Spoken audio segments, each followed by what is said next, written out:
Hello tout le monde. Alors je voulais vous montrer ma toute dernière création. C'est mon univers de jeu de rôle solo. Alors j'ai fait un univers post-apocalyptique et du coup Medfan, donc inspiré de l'OSR. Et du coup, là, ce que vous voyez, c'est la boîte de rangement. Donc l'image, c'est du Shadow Dark. Et j'ai mis des images sur le côté. Donc voilà la boîte. Elle est quand même assez grande et bien carrée. Donc j'ai imprimé des photos style OSR comme ça. Je trouve que c'est vraiment très très classe. Celle de derrière, elle est pas mal aussi. Et là, il irradie bien les morts vivants. Hop. On peut voir aussi que j'ai fait des petites tuiles avec du polystyrène. C'était pour camoufler ce qu'il y avait sur le côté. Et franchement, ouais, ça rend plutôt bien. Donc qu'est-ce qu'il y a dans cette boîte? On va voir ça. C'est le unboxing surprise. Alors, il y a, comme vous voyez, encore des illustrations. Les petites banderoles, je les ai fait sur Canva avec du stock art. Et là aussi. Alors la boîte, en fait, c'est un aimant. Hop, qui se maintient. Voilà. Donc en fait, c'est bien pour le rangement. Bon, par contre, faut pas la mettre à l'envers, à mon avis. Ça s'ouvre tout seul. Alors dedans, on a quoi dans cette box? On a... Voilà, donc ça tient. On a alors donc des livres, des petits livrets. Je vais vous présenter tous les livrets que j'ai à ma disposition pour jouer en solo. On a un sac de dés avec tous les dés pour jouer en solo. Vous allez voir, c'est pas que des dés de 1 dé 6, 1 dé 3, 1 dé 20. C'est d'autres styles de dés vraiment pour faire du jeu de rôle solo. Ça pourrait vraiment vous intéresser. On avait partagé les ressources sur le Discord. Ça, c'est les cartes de monstres pour éviter de toujours sortir le bouquin et regarder.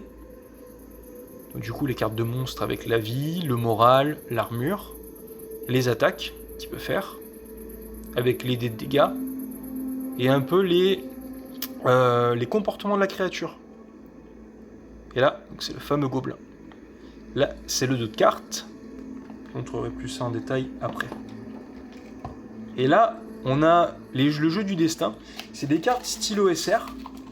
Pour moi, je vais m'en servir pour des événements aléatoires. Voilà. On a ce genre de choses qu'on peut découvrir pendant notre campagne, avec un petit descriptif. Et il y a même des marqueurs ici. C'est génial, quoi.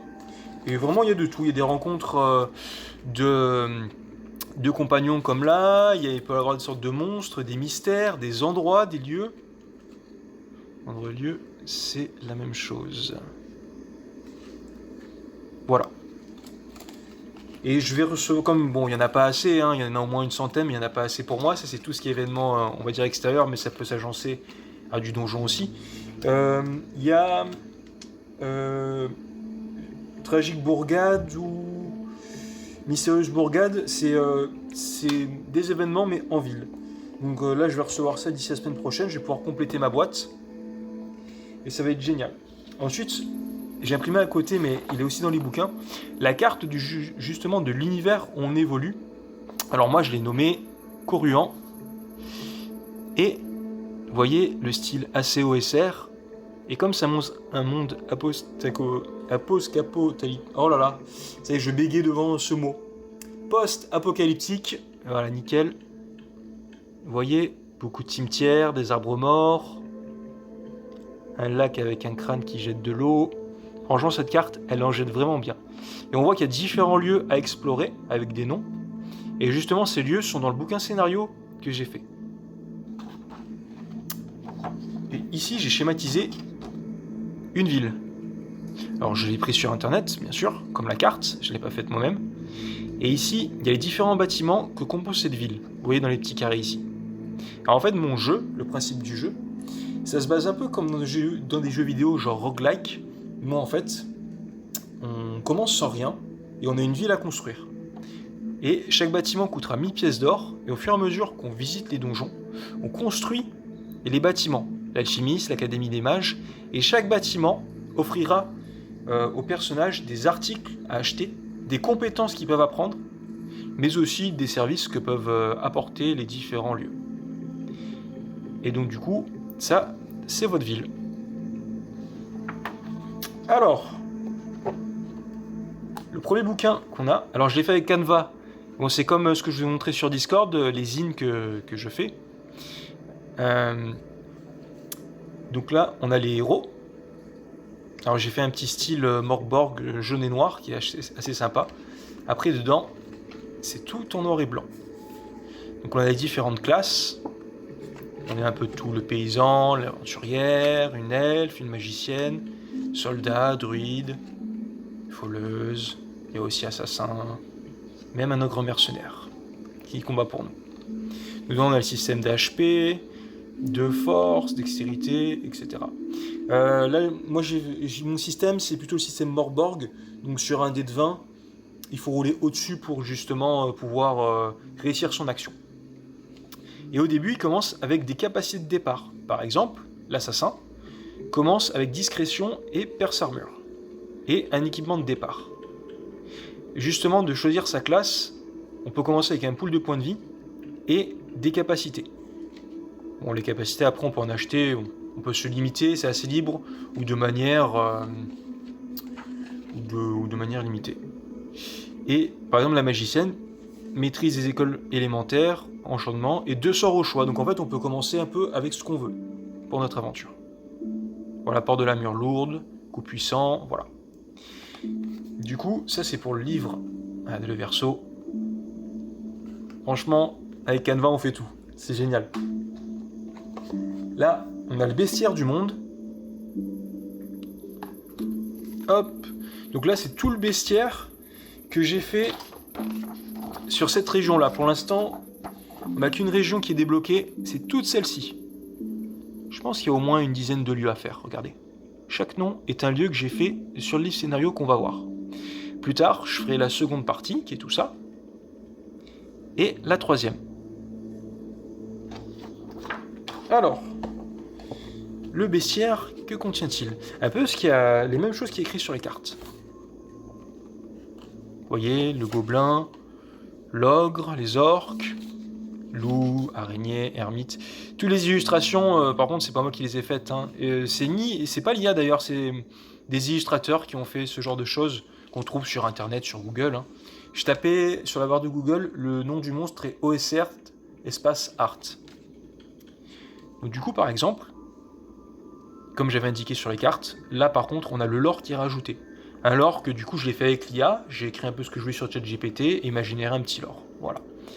Et ensuite, ses attaques, ce qu'on avait vu, les comportements, les villes, morales et l'armure. Donc là, ça fait comme si on avait un petit bestiaire à portée de main. C'est franchement top, j'adore. La succube, magnifique. Je me laisserai bien tenter. Les hommes bêtes. Il n'y a pas tout le bestiaire encore. Parce que chaque scénario a son bestiaire, vous allez voir. Et le troll. Ouh, 15 points de vie. Donc ça, c'est bestiaire. Là, on a Town. On a tout ce qui est pour la construction de villes. Donc justement, la guilde des guerriers. Donc là, on peut voir les articles.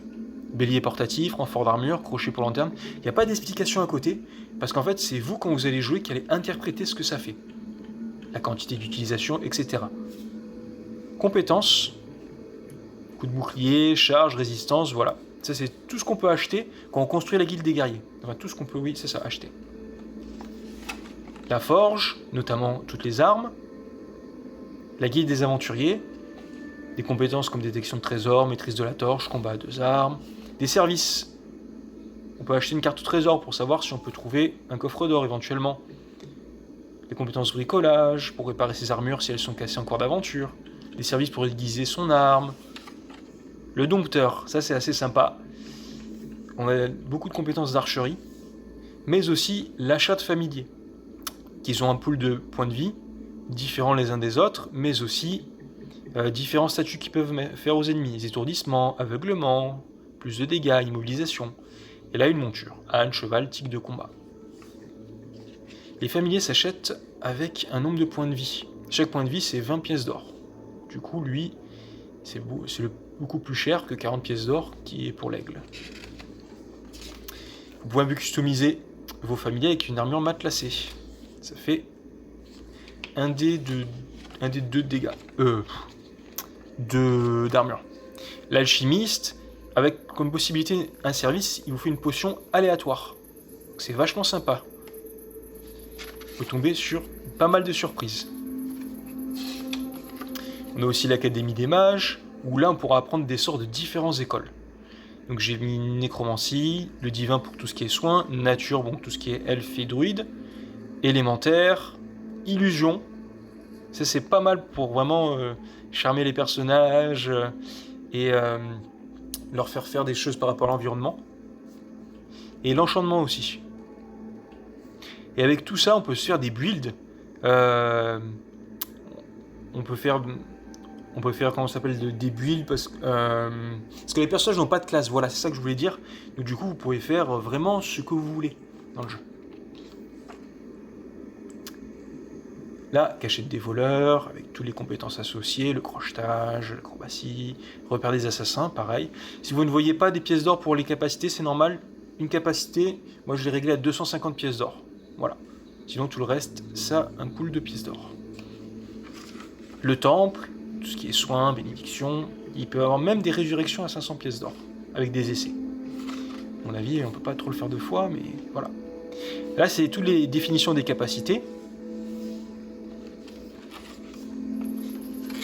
Là, les effets. Généralement, les effets, ce sont les monstres qui font ça.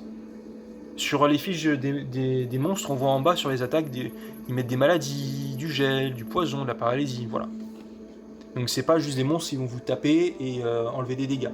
Ils ont des comportements, mais aussi des effets. Tous les sorts. Là, j'ai rajouté donc les trésors. Voilà, donc ça c'est lié avec les dés que je vais vous montrer après. Tape des trésors, donc à chaque fois qu'on cherche un trésor ou qu'on a vaincu des monstres, soit on peut le faire avec le dé de 6, soit avec le dé que j'ai dans le sachet, que je vais vous montrer plus tard, où il y a sur le dé écrit very small, small loot, medium small, medium large, large. Donc au fur et à mesure, ça accroît le nombre de pièces d'or sur ce que vous tombez. Et ce qui fait vraiment le sel du jeu, c'est la partie objet. Objet magique. Et là je remarque, regardez ici, mon image est un peu empiétée. C'est pas très grave, mais je viens de le voir, je l'ai pas vu pendant ma relecture. Là, les objets magiques. Là, je vous ai fait... j'ai fait un petit... une petite liste d'objets magiques pour justement, quand on joue en jeu, on puisse mieux se sortir de nos situations. Là, c'est pareil, il n'y a pas de définition, parce que c'est à vous de dire qu'est-ce que fait une baguette givrante. Est-ce qu'elle immobilise ? Est-ce qu'elle paralyse indéfiniment ? Une bombe fumigène, qu'est-ce que ça peut faire ? C'est à vous de trouver une utilité dans le jeu. C'est ça qui fait un peu l'aspect sandbox. Trésor épique, si vous avez fait un gros boss, vous pouvez mieux vous récompenser avec des objets qui impactent plus. Et voilà. Ça c'est pour ce qui est pour la ville. Donc justement, en débloquant les villes, on a accès aux différentes fournitures qu'ils nous proposent. Là, ce sont les scénarios. Du coup, comme je vous l'avais dit, chaque cité, chaque lieu a des noms, et ça correspond au scénario qu'il y a dans le jeu. Donc en vrai, on peut même prendre une carte vierge et s'inspirer des scénarios qu'il y a dedans. Alors, c'est fait comme ça. Donc le village d'Iken, une petite illustration, un petit lore. Là, ça explique que c'est les orques, les gobelins et ogres qui ont en fait pris possession de la ville. Et en fait, il y a un petit objectif, libérer les prisonniers et tuer le chef du groupe des peaux vertes pour libérer la ville. Et même, vous pouvez commencer votre début de scénario comme ça, en libérant la ville, et ce sera votre ville de départ pour construire tous les lieux.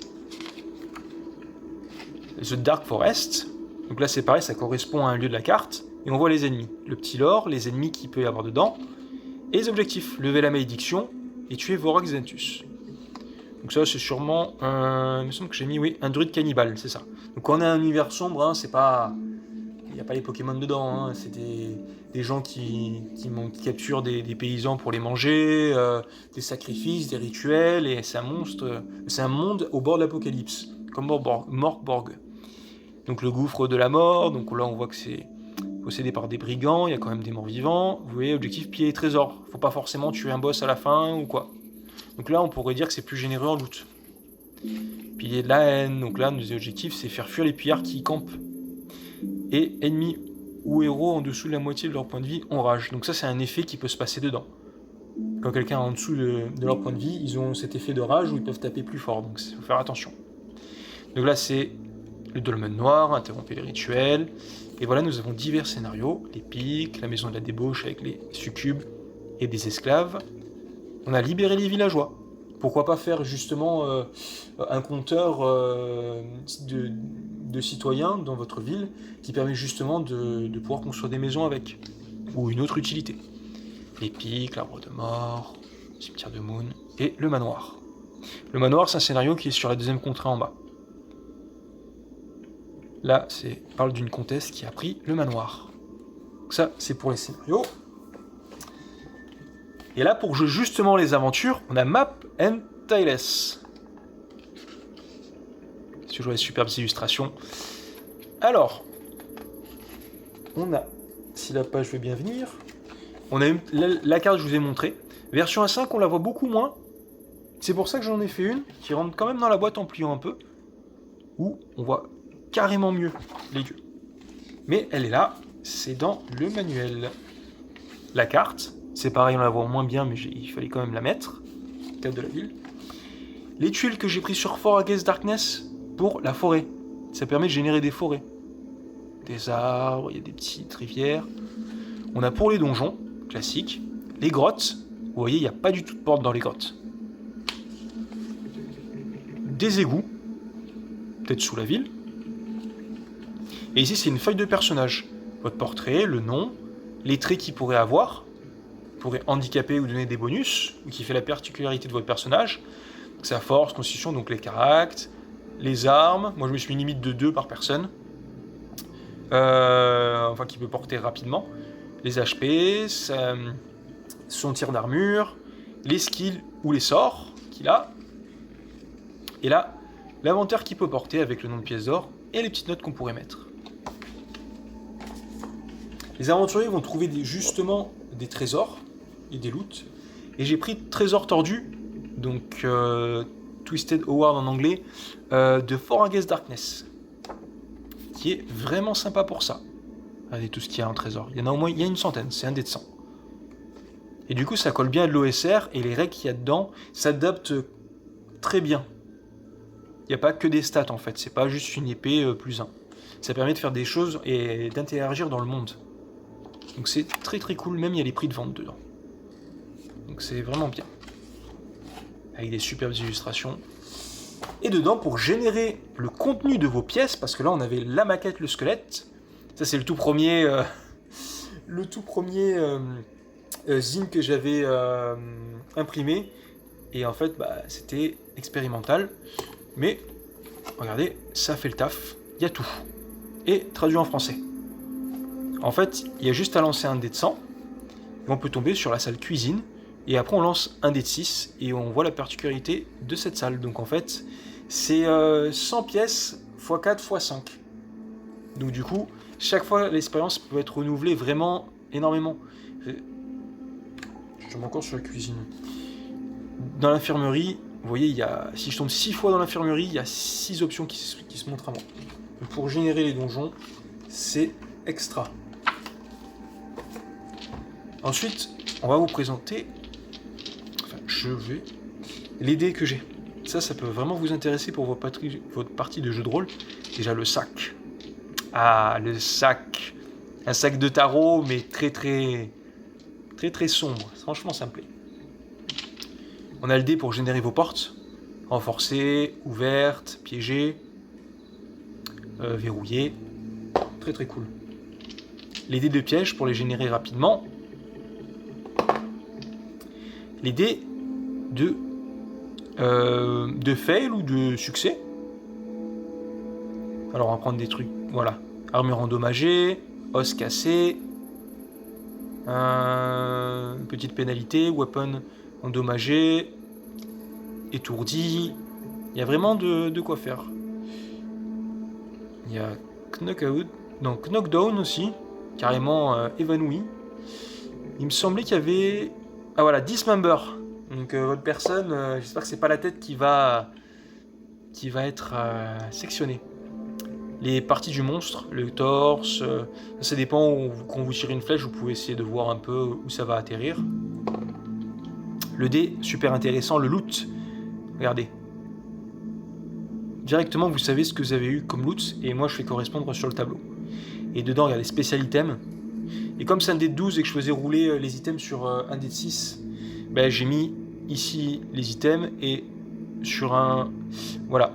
Sur là, relancer plusieurs fois, ben, j'ai mis carrément que je retrouve un autre item. Comme ça me fait 2 chances sur 12. C'est ça. Qui revient à une chance sur 6. On a le dé, un peu des effets. Son, feu, splash, poison. C'est un peu un dé de piège aussi, mais vous pouvez être un peu plus créatif.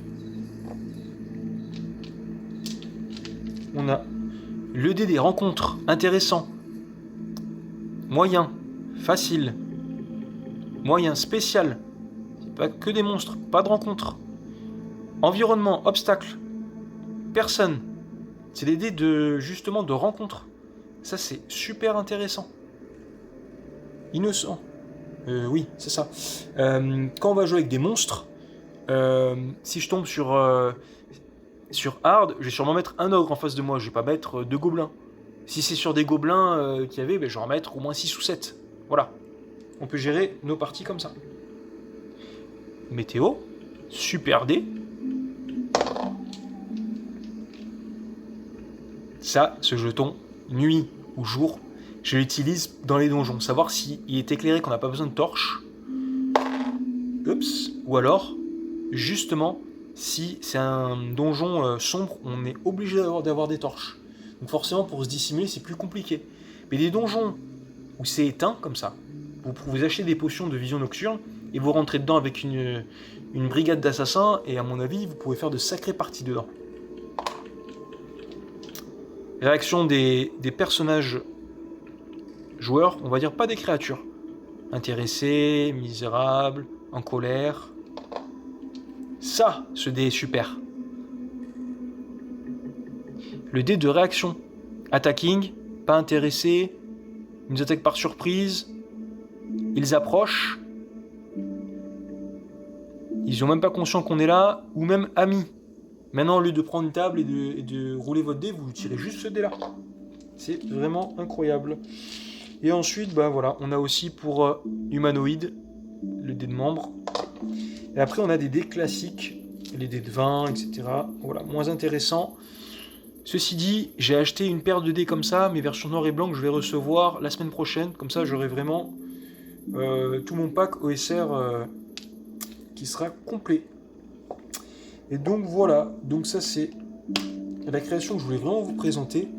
Je crois que la boîte, ça fait une semaine que j'étais dessus, et là pendant un mois et demi, j'ai taffé sur Canva sur tous les petits bouquins que je vous avais montrés.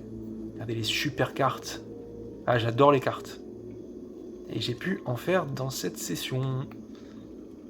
Comme ça, vous pouvez mélanger quand vous voulez un bestiaire et jouer. Et quand je ferai des extensions, je vais me régaler. Alors, on passe toujours plus de temps à créer qu'à jouer, c'est fou. Donc là, je vais essayer maintenant un peu de jouer et me calmer sur la création, puisque j'ai, on va dire, ça y est, j'ai un peu scellé mon jeu, et après avoir un peu joué, je ferai des extensions. Ça, c'est vraiment très excitant. Voilà, et ben merci d'avoir regardé la vidéo. Si vous avez des questions, et ben, posez-les-moi. Et même ça, ce que je vous montre, c'est totalement gratuit. Donc si jamais ça vous intéresse, je peux vous le partager, sans problème. Voilà. Allez, ben, à plus sur le Discord.